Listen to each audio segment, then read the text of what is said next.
Welcome to United States History to 1877. Chapter 8, The Market Revolution. In this lecture, you will learn the following.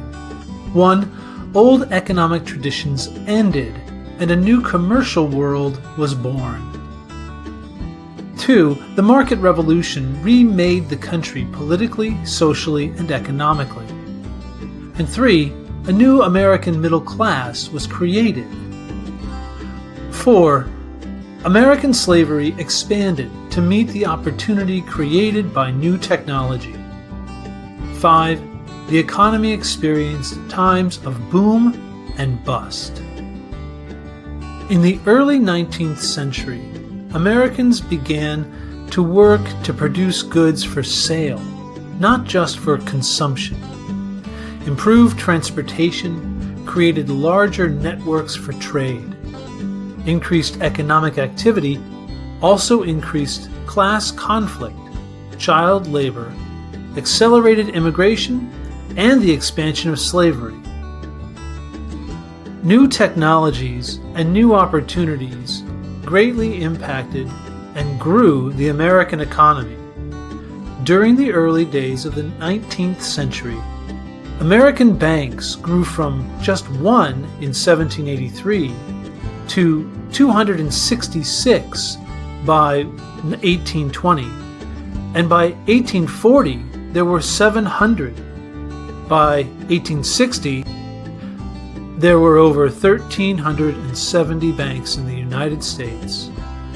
The economy was growing through international interest in the prosperity of America. It was said that the prosperity of America, her railroads, her canals, steam navigation, and banks are all the fruit of English capital. This new capitalism was unsteady. Depressions hit the American economy in 1819, 1837, and 1859. Different resources boomed and busted the economy. In 1819, it was land. In 1837, it was land and slaves. And in 1857, the cause of the bust was railroad bonds. Unregulated capitalism would continue in this cycle of boom and bust in the future as well. Travel in 1810 took a long time. A trip of 500 miles would take over 6 weeks. New developments like the National Road made a big difference. The Erie Canal, finished in 1825, connected the Great Lakes with the Hudson River and New York City. Crops grown in Wisconsin could reach new markets in Europe. Robert Fulton invented a new steam-powered boat to allow steady transport upstream on rivers and canals. By 1830, more than 200 steamboats traveled America's rivers. Like roads and canals, railroads were built using public money that benefited private business owners. Railroads grew to be the largest companies and the biggest private businesses in the United States. The transportation revolution was paired with a communications revolution. The telegraph, invented by Samuel F.B. Morse, could send messages instantaneously over hundreds of miles when connected by wire. This redefined the limits of human communication and greatly benefited trade as well. The transportation and communication revolutions reshaped the lives of Americans. Farmers, for example, who had previously only fed themselves, now sold crops for cash, buying goods they could never have before. New technologies allowed for more and more to be harvested using fewer workers. Cyrus McCormick's reaper and John Deere's steel plow made farmers more efficient and productive.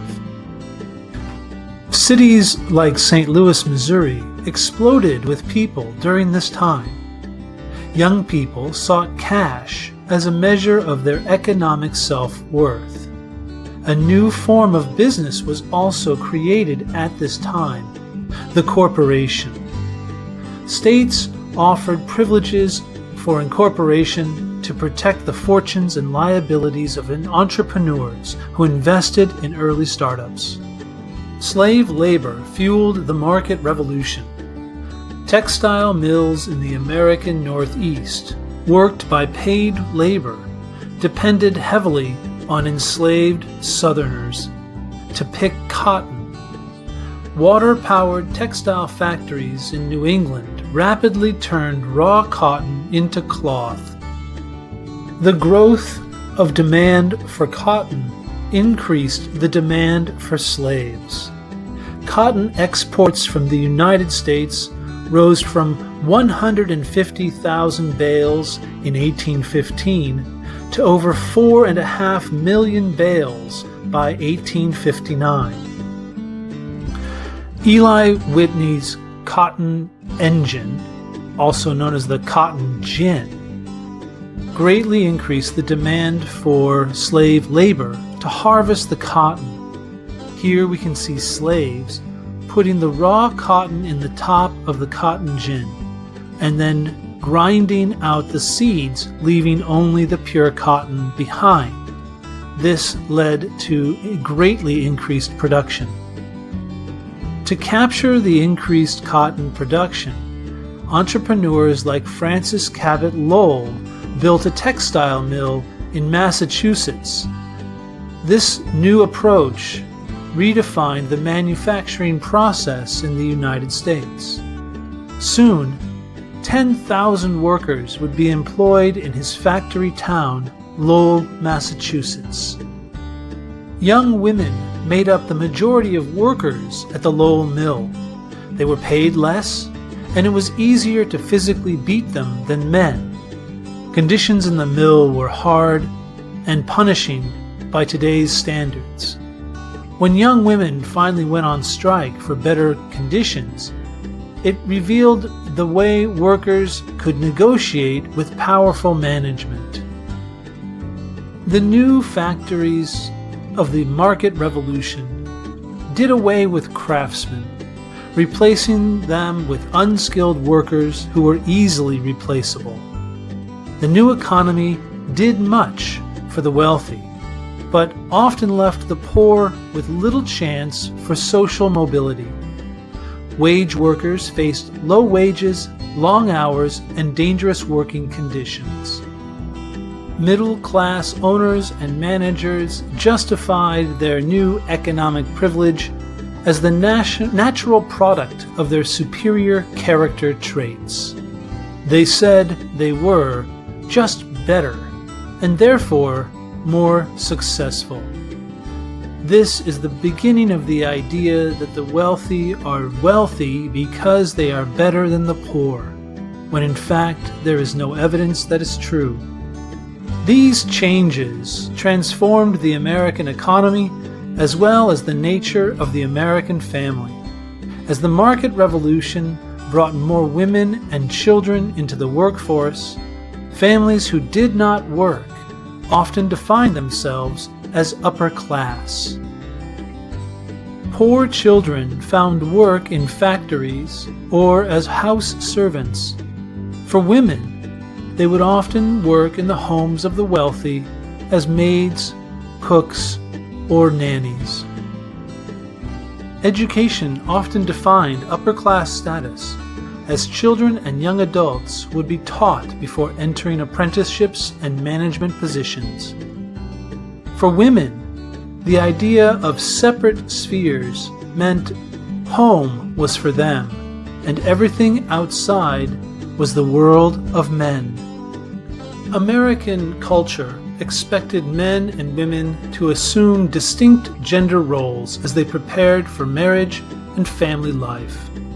This displayed a distinct class bias, as middle and upper class women were shielded from the hardships of wage labor. Lower class women worked in factories or as domestic servants. In slave states, slave women worked in the fields. Whites would argue that African American women were less delicate than white women and better suited to work. Marriage was typically a contract binding for white women. Slaves could not legally marry, even though slaves did marry secretly. White women could not earn money after marriage, nor could they own property, sue someone else, or be sued. Any money they earned belonged to their husbands. During the early part of the 19th century, more than 5 million immigrants arrived in the United States between 1820 and 1860. Mostly Irish, German, and Jewish, they settled in cities at first. The Irish arrived with few skills, while the Germans and the Jews set to building businesses. German immigrants moved to inland areas like Milwaukee and St. Louis. Reaction to this wave of immigration led to nativism, a belief that Americans were born in country and did not travel from outside. The American Party, also known as the Know Nothing Party, promoted anti-Catholic, anti-immigrant beliefs. In the 1840s, labor activists sought to limit child labor. The 10-hour movement called for limiting working days for all workers, believing the need for leisure time was necessary. Women also went on strike for the 10-hour movement, and in some states it became the law. Child labor, shown here in child miners who labored in dangerous and dirty conditions, continued to be an issue economically and politically. Labor activists continued to organize for workers' rights and to limit the spread of slavery in the South. In this lesson, we learned the following things.